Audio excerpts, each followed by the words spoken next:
Halo semuanya, selamat datang di podcast Ruang Opini bersama saya Feral Haris dan partner saya Fadil Amnur. Nah, kita di sini sebagai moderator untuk membedah isu politik dan sosial dengan sudut pandang yang kritis tetapi tetap mudah dipahami. Nah, di episode kali ini kita bakal membahas tentang tema strategi politik identitas agama di pemilu 2024 kemarin. Nah, dan di sini kita udah ditemani dua narasumber menarik kita yang akan berbagi perspektif menarik di isu yang akan kita bahas kali ini. Nah, mungkin boleh diperkenalkan mulai dari nama, background, dan posisi Anda di isu kali ini. Boleh mulai dari Imat, boleh? Boleh. Halo semuanya, saya Imat Akhilarantisi. Saya sebagai ketua organisasi Garuda Kalila. Organisasi ini adalah saya partainya dari partai saya sendiri. Mungkin itu, terima kasih. Boleh disebutin partainya kan? Partai PKS. Oh, menarik sekali. Nah, mungkin boleh langsung dari sisi selanjutnya. Baik, nama saya Elan Jaya Diputra atau biasa dipanggil Ejat. Saya merupakan orang yang sering mengamati politik atau bisa disebut pengamat politik. Dalam hal ini, saya merupakan mantan pendukung 03, yaitu dari paslon Ganjar dan juga Mahfud. Dan saya memiliki saya memiliki ketertarikan dengan paham ideologi kiri, namun tidak kiri ekstrim, lebih ke arah sosialis yang membuat saya lebih dekat kepada partai PDIP. Oke, berarti kalau bisa disimpulkan berdasarkan backgroundnya Mas Imat dan Mas Erlan, itu berarti kalau di posisinya Mas Imat ini pro ya tentang Isu ya, isu kita bahas ya. Oh, berarti pro ya? Iya. Untuk Mas Erlan berarti kontra? Saya kontra. Oke, ini boleh lanjut Mas? Oke teman-teman, jadi sebelum kita masuk ke sesi tanya jawab nih, aku akan memberikan sedikit gambaran mengenai isu yang akan kita bahas hari ini. Jadi isu yang akan bahas hari ini sesuai yang sudah disebutkan adalah politik identitas agama. Jadi politik identitas agama ini kenapa kita bawakan? Alasannya karena ini tuh menjadi suatu isu yang muncul kembali selama pemilu 2024 kemarin. Hal ini merujuk pada kayak penggunaan identitas agama ini tuh sebagai strategi politik yang digunakan oleh salah satu paslon yang kita ketahui. Dan banyak banget orang-orang atau aktor politik yang menganggap strategi ini tuh sebagai strategi yang sah-sah saja. Oleh karena itu kita akan bahas di pertemuan kali ini apakah menurut pandangan Mas Elan dan Mas Imat mengenai kasus ini tuh apakah isu ini tuh sebenarnya boleh aja dibawa strategi ini digunakan atau tidak. Dan menariknya strategi ini tuh tidak hanya hadir dalam bentuk kampanye langsung, tapi juga lewat simbol, narasi, citra personal kandidat, serta dinamika di media sosial yang seringkali mempercepat penyebaran persepsi publik. Karena itu penting bagi kita untuk melihat bagaimana pemilih, terutama kita sebagai generasi muda, dapat menerima dan menilai strategi ini, apakah dianggap efektif, problematis, atau biasa saja. Dengan memahami konteks yang akan kita bahas ini, bisa melihat lebih jelas bagaimana politik identitas agama bekerja, sejauh apa pengaruhnya, dan apa dampaknya terhadap kualitas pemilu dan demokrasi yang ada di negara kita. Nah, menarik banget kan teman-teman isu kita yang kita angkat kali ini. Nah, mungkin teman-teman narasumber sendiri mungkin udah cukup familiar kan sama isu kita, mengingat teman-teman pasti kemarin ikut pemilu kan. Jadi lihat teman-teman narasumber mungkin juga relate dengan isu ini, mungkin jadi bisa menjawab beberapa pertanyaan untuk dibawakan hari ini.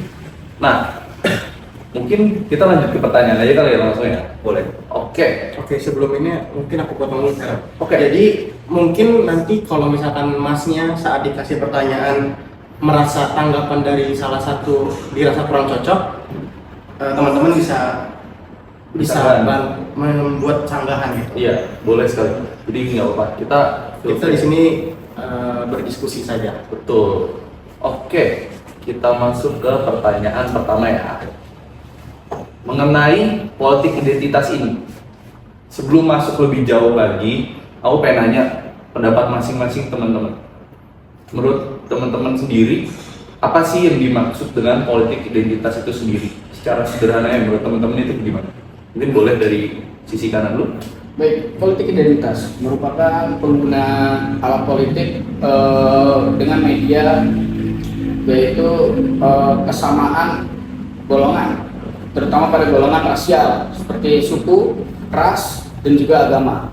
Nah, hal ini menjadi identitas sesuai dengan namanya, politik identitas, oleh orang politik itu sendiri dalam mencari nama maupun suara untuk mencapai tujuan di mana dia mendapatkan kekuasaan maupun keuntungan pribadinya. Oke, menarik sekali jawaban dari Mas Lan. Berarti kurang lebih Mas Lan juga udah lumayan ngerti lah ya tentang politik identitas itu apa.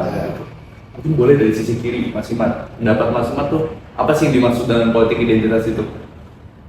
Tadi Mas Erlan udah ngejelasin tentang secara singkat tentang politik identitas itu apa. Tapi di sini saya akan menjelaskan politik identitas itu ada dua sebenarnya. Ada sisi positif dan negatifnya.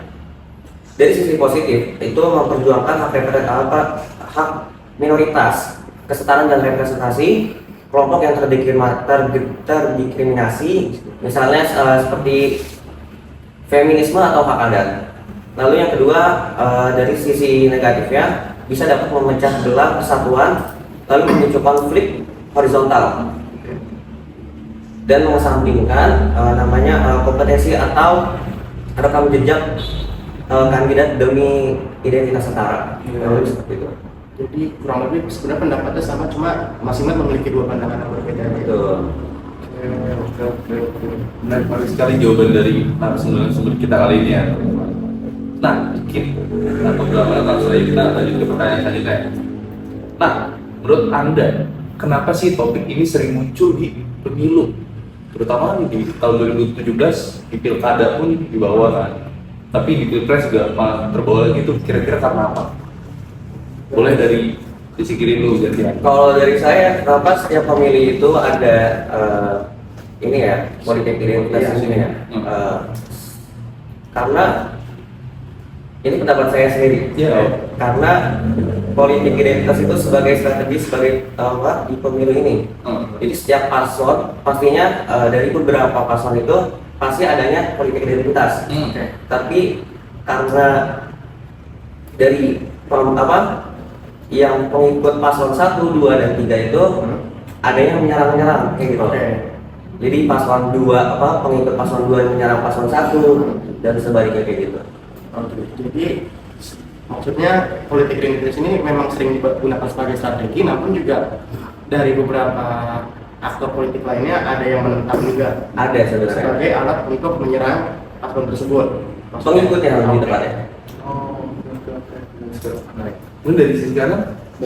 Jadi kalau menurut saya, politik identitas ini kenapa sering muncul dalam pemilu maupun hal-hal yang berbau politik, itu dikarenakan pada awalnya paslon maupun politisi yang memiliki kepentingan ini awalnya ingin menyamakan ideologi dengan para pemilik-pemilik kepentingan ini.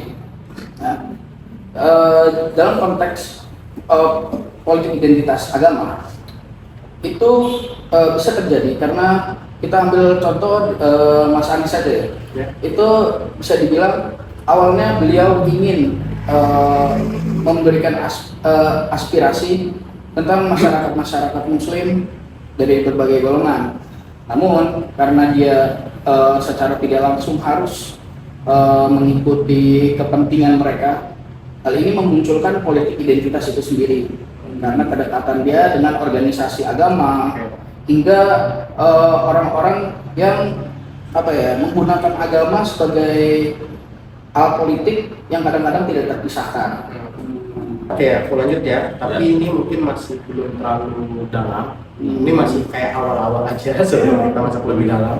Kalau menurut Mas Ellen dan Mas Imat nih, apa faktor utama yang membuat politik identitas terus muncul di Indonesia? Kalian tuh kayak punya tanggapan nggak sih kenapa nih isu strategi ini nih selalu digunakan di negara kita. Kalau mungkin dari Mas Ejak dulu boleh. Oke, sesuai dengan tadi penjelasan Mas Iman sebelumnya, biasanya politik identitas ini digunakan untuk mendukung kaum minoritas, betul? Itu salah satunya. Nah, tapi kadang dalam meraih elektabilitas yang lebih tinggi, para paslon akan memilih mendukung orang-orang dengan kepentingan atau golongan yang merupakan mayoritas. Hal ini karena yang tadi saya bilang untuk meraih elektabilitas yang lebih tinggi. Nah, itu adalah alasan mengapa politik identitas ini masih terus terjadi di Indonesia. Gitu. Masih menjadi strategi yang cukup baik. Betul, sangat relevan. Oke, kalau itu menurut Mas Iman gimana? Kenapa yang sering muncul juga ya, Iya. apa ketika menjelang pemilu, karena memanfaatkan sentimen agama atau suku itu untuk meraih suara, gitu. Namun bisa menjadi masalah jika tujuannya itu hanya untuk menang untuk menyingkirkan kelompok lain, bukan untuk membangun kesetaraan itu sendiri.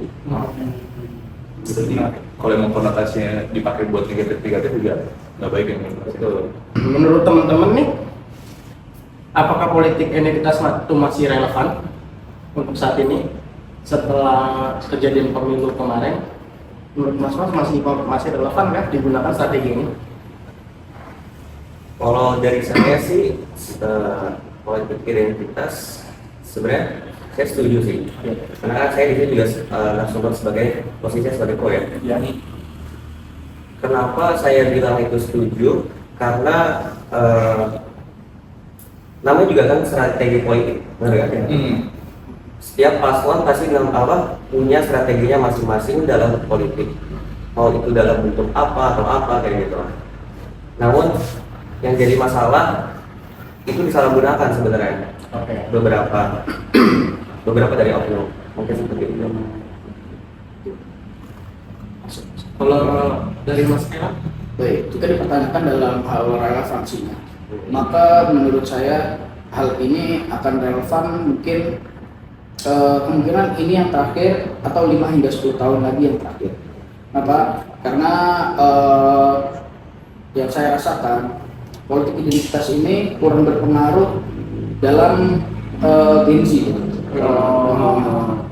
Jadi kalau untuk relevansinya kemungkinan paling lama adalah 10 tahun ke depan bisa terjadi. Berarti menurut Mas Elan sendiri di Gen Z ini kurang efektif ya? Ya, kurang efektif. Strategi ini.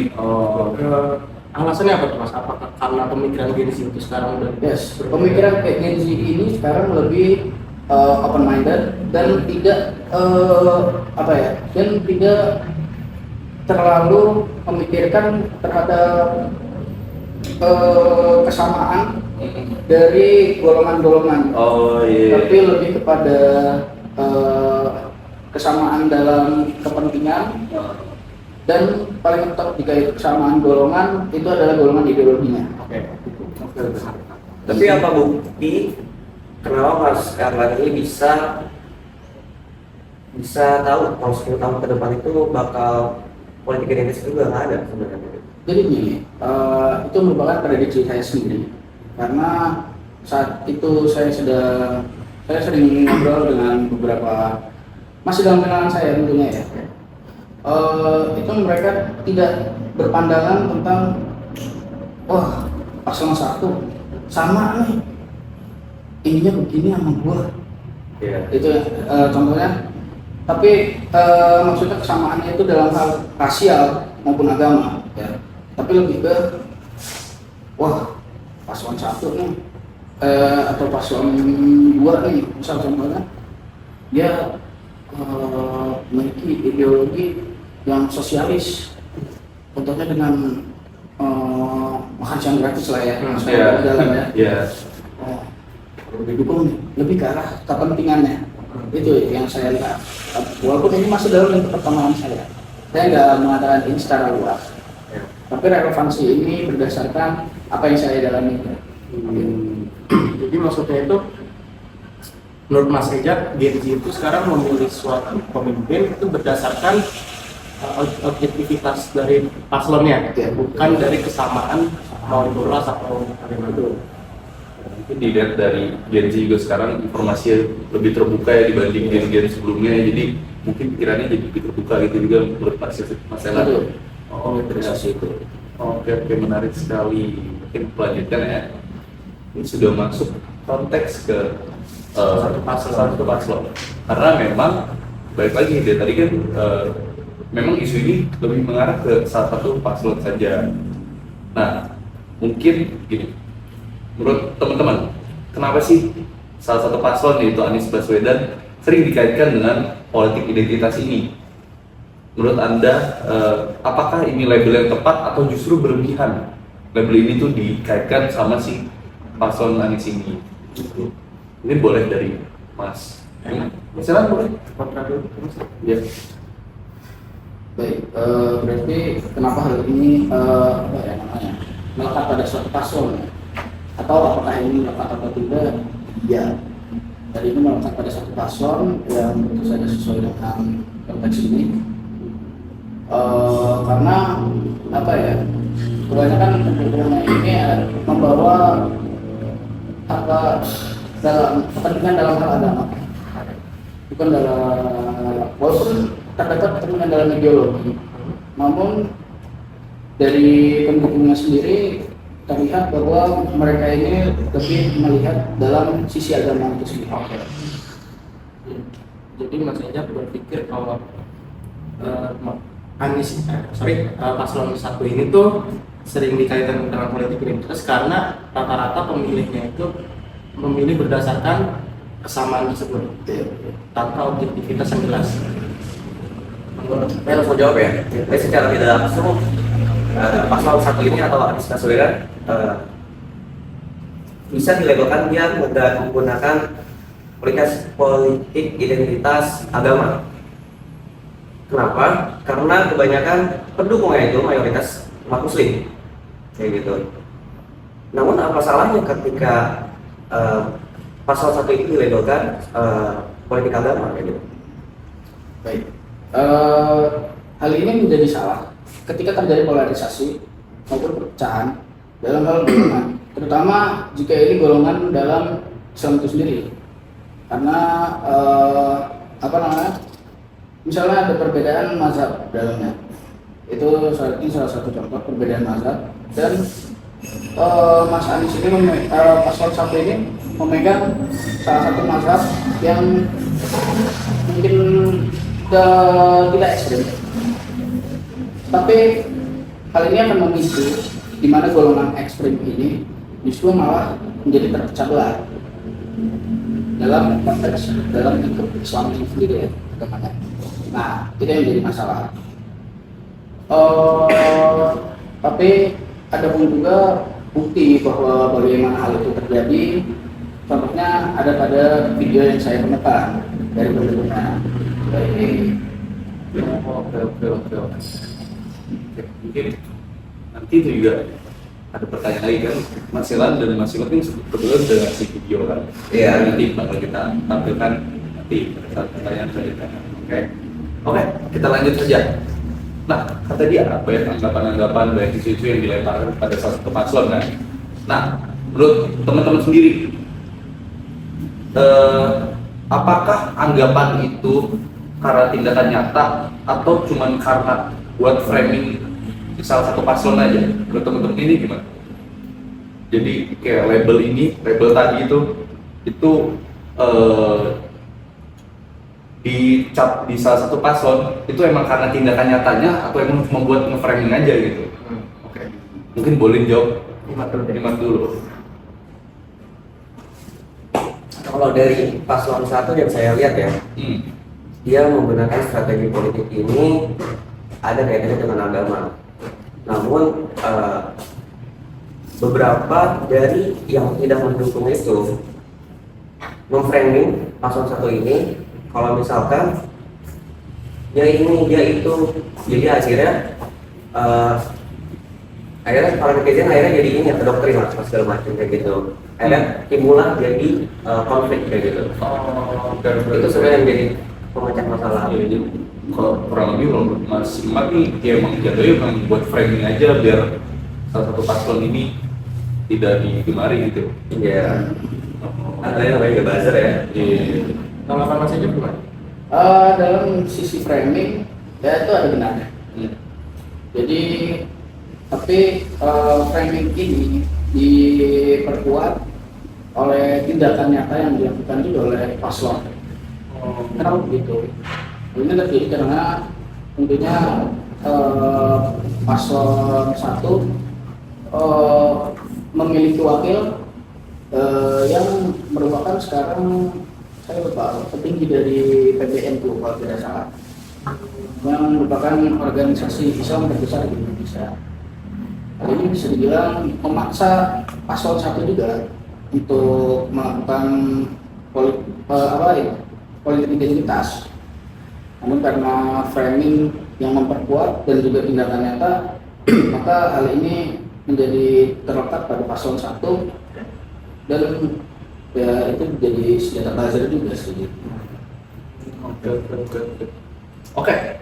Selanjutnya. Tapi boleh interupsi kan? Boleh sekali. Kalau dari saudara Erla, apakah dari paslon 1 aja yang memakai politik identitas itu? Oh tidak, paslon 2 pakai. Paslon 2 kita lihat aja dia menggunakan Miftah, ya. Lalu paslon 3 menggunakan yang awalnya itu kalau nggak salah ikut ikut perekaman azan. Nah, ada semua kok. Tapi kenapa paling kuatnya ada di paslon 1?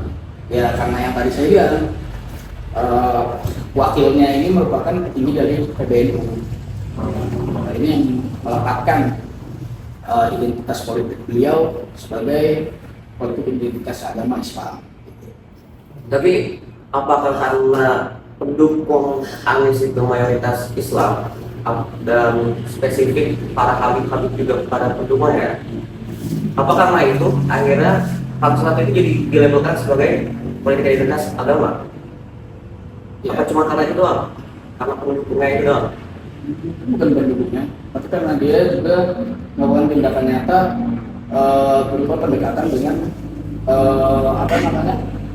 petinggi agama dan juga menjadi politik yang diviralkan, terutama yang diviralkan itu adalah entah itu diviralkan oleh timnya sendiri atau oleh buzzer yang biasanya dibelokkan narasinya gitu. Hal ini menjadi salah saat paslon tersebut tidak memberikan klarifikasi. Jadi intinya bukan karena pendukungnya mayoritas Islam. Oh bukan. Bukan karena itu kan? Bukan. Oke. Sudah terjawab Mas berarti ya? Menarik nih. Oke. Mungkin kita langsung ke tindakan nyata aja kali. Mungkin aku boleh minta Mas, kalau emang ada contoh yang menurut Anda menunjukkan Anies menggunakan strategi politik identitas agama, atau justru ada kebalikannya nih, contoh yang membuktikan kalau si Anies ini gak gunain politik identitas, mungkin boleh dikasihkan. Kebetulan kan Mas sudah ngasih video juga kan? Ya. Mungkin boleh dari Mas Elan boleh saya tampilin ya?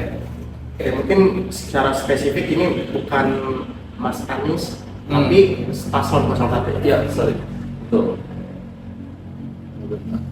Kita tonton itu salah satu yang sudah dikirimin sama Mas Elan. Orang yang kita mendukung Anies sebagai presiden harus dipertanyakan keislamannya. Luar biasa, Allahu Akbar. Orang yang kita mendukung Anies sebagai presiden harus dipertanyakan keislamannya. Luar biasa, Allahu Akbar. Ya, jadi ini merupakan salah satu video yang dikirim Mas Ejak atau Mas Elan kepada kami sebagai moderator untuk memberikan bukti bahwa memang salah satu paslon yang kita tuju ini melakukan strategi politik identitas yang terlalu bilangnya ekstrim gitu ya, dan terlalu berlebihan karena ada narasi bahwa orang yang tidak memilih paslon tersebut patut dipertanyakan keislamannya. Maksud Mas Ejab apakah itu sebagai Oke. Jadi itu merupakan video itu merupakan yang pertama bukti penggunaan politik identitas. Yang kedua adalah dampak dari penggunaannya sendiri yang terjadi polarisasi. Dampak ini adalah golongan ekstrim dari salah satu pendukungnya yang terpolarisasi dan memberikan statement seperti itu. Ini dari Mas Iman sendiri ada tanggapan ya? tanggapan Atau mau langsung balas pada video ini aja? Saya sedikit menyangkal mungkin kali ya. Dari video tersebut, kenapa harus dipertanyakan gitu keislamannya? Kenapa nggak dia yang sendiri aja sebenarnya yang ditanyakan keislamannya sendiri dari itu ya? Harusnya gitu ya. Namun dari video itu akhirnya terframing lah kalau misalkan jadi paslon 1 itu ceritanya jadi rusak. Kayak gitu. Berarti menurut Mas Iman ya emang sebenarnya bukan si paslonnya yang salah. Iya, Ikutnya ya? betul. Oke. Tapi saya juga udah menyiapkan video untuk moderator dari statement Mas Anies. Ya mungkin ini ada video dari Mas Aniesnya langsung memberikan statement langsung mengenai isu politik identitas ini. Mungkin kita mulai saja ya. boleh. Kak Anies ini kan selalu diidentikan dengan politik identitas ya, sejak Pilgub 2017. Nah, kemarin itu kan Kak Anies dan Gus Imin sempat menghadiri acara di Masjid Al-Zikra yang berafiliasi dengan GNPF dan Rizik Sihab. Bahkan mereka menyodorkan fakta integritas bila ingin didukung. Apakah tidak khawatir dengan berkunjung seperti itu kembali disematkan tudingan politik identitas itu? Dan apakah setuju dengan fakta-fakta yang disodorkan? Ya, ketika kami mengikuti Pilkada 2017, saya mendapatkan dukungan dari berbagai unsur masyarakat. Lintas agama, lintas etnis, lintas kelompok, lintas profesi. Dan saya tidak melihat mereka sebagai orang bukan warga Jakarta. Mereka adalah warga Jakarta yang punya kesempatan yang sama untuk mendengarkan pandangan calon gubernurnya dan untuk mereka menyampaikan aspirasi pada calon gubernurnya. Seperti juga sekarang, saya berjumpa dengan semua kelompok, dari mulai kelompok agama apa saja, kelompok profesi apa saja, dari mulai kelompok etnis apa saja. Jadi saya menempatkan mereka semuanya sebagai warga negara Indonesia yang punya hak yang sama di hadapan para calon. Dan ketika saya bertugas di Jakarta, cara saya membuat kebijakan dengan merujuk prinsip keadilan, prinsip kepentingan publik, prinsip saintifik, dan aturan undang-undang termasuk Pancasila, Undang-Undang Dasar 45 dan seluruh peraturan yang ada. Bukan kebijakan berdasarkan aspirasi 1-2 kelompok. Dan silahkan dicek aja di Jakarta kemarin. Nah, yang jadi problem menurut saya, justru selama ini ada kelompok-kelompok yang negara tidak mau memberikan kesempatan yang sama. Dimusuhi, dijauhi, seakan-akan bukan warga Indonesia, seakan-akan tidak punya hak yang sama untuk berada di Republik ini. Nah, cara berpikir begitu yang membuat kita lalu tidak lagi adil. Loh, kok yang lain-lain diterima, ada 1-2 kelompok yang tidak akan pernah diterima. Memangnya bukan warga negara Indonesia? Memang mereka nggak boleh kesempatan? Dan ketika mereka meminta sesuatu, apapun kelompoknya, tanyakan, ini sejalan tidak dengan prinsip Undang-Undang Dasar 45? Sejalan nggak dengan prinsip konstitusi kita? Kalau sejalan, bukan lagi kepentingan kita untuk dilaksanakan. Jadi, saya malah ingin mengajak kepada semua, salah satu problem utama di negeri ini adalah ketika pemegang kewenangan dari rakyat menutup diri untuk berinteraksi dengan seluruh komponen yang ada di bangsa ini. Mau ketemu dengan semua kecuali A, B, C, D, E. Nah terus gimana kita bisa menyatakan kami adil? Semua warga Jakarta, semua warga Indonesia berhak. Dan ketika berinteraksi bukan berarti kemudian setuju dengan semua pandangannya. Dan bukan berarti kemudian kita akan menjalankan apa yang diaspirasikan. Ketika bicara kebijakan, maka kebijakan kita harus merujuk pada konstitusi, harus merujuk pada semua perundangan yang ada. Begitu Kak Uni. Terima kasih.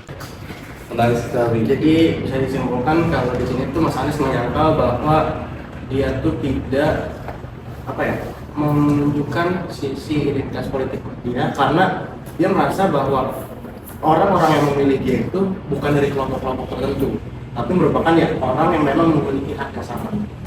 Bagaimana menurut Mas Gibran? Hal ini kalau menurut saya hal ini menjadi berbahaya saat dia mengatakan kesamaan hak. Namun yang tidak diperhatikan adalah Yang tidak diperhatikan adalah golongan ini apakah ekstrem, radikal, atau sebagainya. Jika memang mereka diberikan hak untuk mengaspirasikan golongan mereka, akan berpotensi cenderung terjadinya radikalisme. Nah, itu sih menurut saya. Ada apa?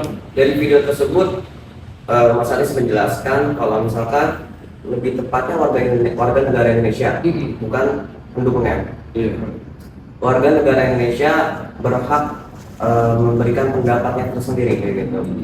Namun dari beberapa pendapat orang atau pendukungnya itu tersendiri berbeda-beda, yang akhirnya jadinya sudut pandang orang dirinya mengharapkan kalau misalkan Mas Anies ini apa ya bahasanya mengacu pada politik agama itu. Tadi Mas Erlan mengatakan adanya radikal dan lain-lain gitu kan.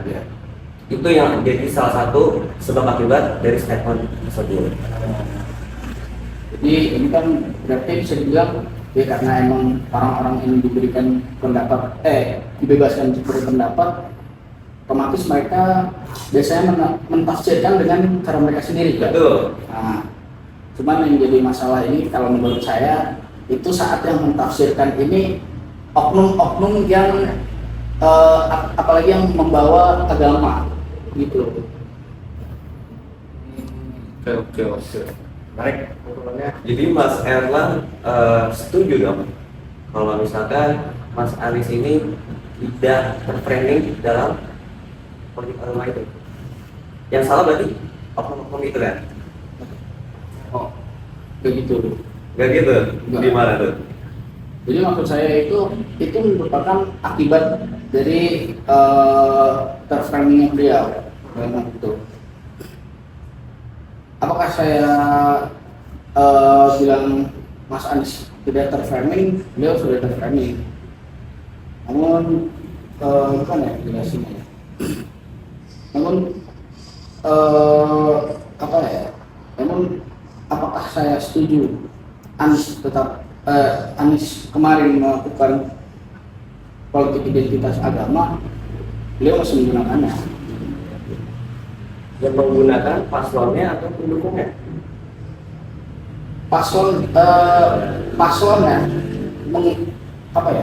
yang melakukan kegiatan yang membuat pendukungnya ini menggunakan kegiatan tersebut sebagai framing dari politik identitas. Jadi mungkin aku sebutnya kayak sebenarnya mungkin menurut Mas Eja dari paslon ini tuh memang menggunakan strategi politik identitas agama yang membuat pendukungnya itu merasa iya jadi pemilihannya berdasarkan kesamaan agama tersebut sehingga membesar-besarkan masalah agama sebagai pendukung untuk mendukung salah satu paslon ini. Namun tadi kan Mas Anies bilang kalau misalkan dia menggunakan strategi ini dalam suku, agama, ras dan lain-lain, kelompok dan lain-lain kan tidak memprioritaskan agama itu sebenarnya. Namun kenapa beliau dicapai seperti itu? Hal ini terjadi karena saya tidak menemukan klarifikasi yang eksplisit. Beliau mengatakan kalau bukan sabdola, bukan doang. Jadi kayak kagak ada kejelasan gitu mungkin menurut Mas. Karena mungkin tapi di satu sisi beliau harus menjelaskannya di media ya. Kadang kan agak bahaya juga. Saya mengerti dalam hal itu. Udah terjawab. Ya namanya juga politik ya, mungkin ada namanya serang menyerang gitu ya. Jadi kita diskusi aja. Kebetulan juga kan ini tentang perspektif masing-masing, jadi nggak mungkin sama kan? Iya. Dari sisi masing-masing yang sebagai adanya strategi ini atau Iya. penggunaan strategi ini atau Mas Elan yang memang merasa kurang cocok dengan strategi ini digunakan di pemilu Indonesia yang ada di Indonesia. Ya, mungkin sampai saat ini juga kan masih belum ada kejelasan ya, jadi masih dibuktikan salah satu paslon benar-benar melakukan penggunaan strategi ini atau tidak. Jadi ya balik lagi ini masih perspektif masing-masing saja dengan beberapa bukti yang memang sudah ada gitu. Karena tentang isu ini juga cukup luas ya. Betul, cukup luas banget. Iya. Mungkin sudah cukup menarik sekali hari ini ya. Mungkin Mas Farah boleh ngasih kesimpulan sedikit saja mengenai. Menurut aku sih di sini, menurut kami sebagai kesimpulannya adalah Mas Iman merasa bahwa politik identitas itu sudah masih diperbolehkan viral, digunakan dalam pemilu yang ada di sini. Tapi dia juga melakukan penyangkalan bahwa Mas Anies ini atau paslon satu ini tuh melakukan politik identitas karena merasa bahwa hal itu tuh tidak tidak jelas buktinya, dan Mas Ejak menyangkal juga bahwa politik identitas digunakan sebagai strateginya Mas Anies atau paslon satu dengan alasan bahwa paslon pendukung ini udah sangat fanatik sekali dengan soal isu agama. Oke, lanjutnya di sini aku mau ngasih satu video di mana teman-teman nanti akan menilai. Jadi kami mewawancarai satu mahasiswa bagaimana pendapat dia mengenai isu yang kita bahas kali ini. Setelah kita play, teman-teman boleh memberikan tanggapan ya. Ya, singkatnya menurut teman-teman kayak gimana sih? Boleh. Bahkan beberapa mahasiswa kan juga sudah sering melihat isu ini kan. Nah, ini salah satu tanggapannya. Halo Kak, boleh perkenalkan dulu namanya siapa? Halo, nama saya Fahri, saya mahasiswa jurnalistik Universitas Multimedia Nusantara. Oke, sebelumnya aku mau mengajukan pertanyaan. Menurut Kakak, setuju gak adanya strategi politik identitas yang berbasis agama yang terjadi di Pilpres tahun 2024 kemarin? Ya, saya setuju. Karena saya sendiri melihat secara jelas ya, memang ada salah satu kandidat Pilpres pada saat itu yang melakukan politik identitas yang berbasis agama gitu. Cuman menurut saya itu hal yang sah-sah saja gitu, karena itu mungkin bisa jadi salah satu cara untuk mendekatkan diri untuk kepada pemilih-pemilihnya gitu. Cuman memang harus dilaksanakan dengan cara bijak supaya menghindari polarisasi yang berlebihan yang condong ke agama itu. Memang ya salah satu kemarin mungkin ada salah satu kandidat yang dia caranya itu seperti mendekat menarik ke pemimpin agama, figur-figur tokoh agama gitu, dan itu sebenarnya sah-sah saja dan memang ada seperti itu gitu. Oke. Tapi berarti Kakak sendiri ngeliatnya memang lebih condong atau gimana nih Kak? Iya, lebih condong karena yang saya lihat itu sangat untuk menarik si pemuka agamanya ini, figur-figur tokoh di agama tersebut gitu. Oke, berarti balik lagi Kakak setuju ya dengan adanya strategi politik ini sih? Saya sangat setuju, karena saya melihat sendiri. Oke. Terima kasih Kak. Sama-sama. Jadi ya kurang lebih mas yang saya interview ini merupakan salah satu mahasiswa juga. Dia setuju dengan adanya strategi ini dengan beberapa contoh yang memang jadi kasih sama masnya. Nah, menurut pendapat mas sendiri, mungkin boleh dari mas yang produce. Saya sangat setuju banget dari pendapatnya Mas siapa? Mas Fahri ya. Kalau misalkan tadi dia bilang itu emang strateginya dalam berpolitik kayak gitu. Mau kayak gimana pun caranya ya boleh-boleh dan sah-sah saja kayak gitu. Untuk merangkul para pendukung atau masyarakat setempat kayak gitu. Namun dengan kata lain, tapi harus dengan secara bijak. Oke. Gimana tanggapan Mas Elan nih tentang hal ini? Oke. Mengacu pada pendapat beliau ini, beliau mengatakan kalau harus ada batasan-batasannya. Nah, saya menemukan bahwa ternyata dalam diskusi ini terdapat salah satu masalah yang belum ditemukan. Jadi gini,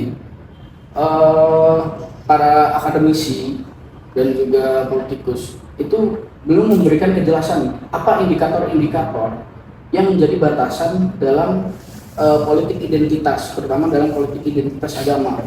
Nah, hal ini yang menciptakan perdebatan dalam masyarakat itu sendiri. Ya betul. Jadi masyarakat juga masih belum tahu ya. Iya. Sampai batasnya apa baru bisa dikatakan seperti itu. Oke. Menarik sekali. Ya balik lagi, memang ini masih dalam perdebatan ya, belum ada hak pasti ini gimana. Ya, jadi ya balik lagi ini cuma berdasarkan perspektif masing-masing. Iya. Menurut Mas Imad seperti itu, menurut Mas Elan seperti itu. Ya, menarik sekali podcast kali ini. Mungkin seperti yang sudah disimpulkan oleh Mas Farhan tadi ya. Ya, strategi politik identitas ini ada sisi dibenarkannya, tapi ada sisi disalahkannya jika dilakukan berlebihan kan. Mungkin memang sah aja, namanya cari pengikut kan, dari suara gitu. Oke, mungkin itu saja untuk hari ini. Terima kasih Mas ini sudah ngasih insight yang menarik banget semuanya. Terima kasih. Nah, mungkin untuk teman-teman, terima kasih. Itu saja untuk episode kali ini. Dadah.